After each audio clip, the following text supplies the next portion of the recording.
आपलं पार पडलंय, काय सांगाल?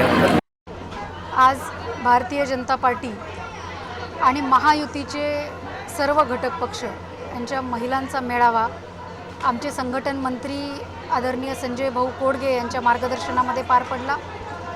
या कार्यक्रमाला मार्गदर्शक म्हणून नांदेड लोकसभेचे खासदार तथा उमेदवार आदरणीय प्रतापरावजी पाटील चिखलीकर साहेब हे होते।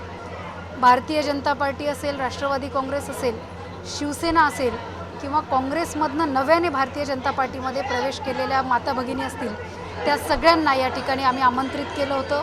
एक मनोमिलनाचा कार्यक्रम आणि प्रचाराच्या दृष्टीने पुढची दिशा ठरवण्याच्या अनुषंगाने आजच्या कार्यक्रमाचं आयोजन करण्यात आलं होतं। नांदेड जिल्ह्यामधनं भरपूर महिला पदाधिकाऱ्यांनी यामध्ये सहभाग घेतला आणि एक उत्साहाचं वातावरण आणि एक एकीचं वातावरण या निमित्ताने या ठिकाणी तयार झाले आणि यावरून निश्चितच विश्वास वाटतो की चिखलीकर साहेबांच्या मागे ही मातृशक्ती आधी उभी होती, पण अजून दुपटीने या ठिकाणी यावेळेस उभी राहील आणि चिखलीकर साहेबांना प्रचंड बहुमताने विजयी करतील यात काही शंका वाटत नाही। थोडासा वेळ झाला आहे आणि सगळ्यांच्या पोटात पण अशा भूका पण लागलेल्या असतील,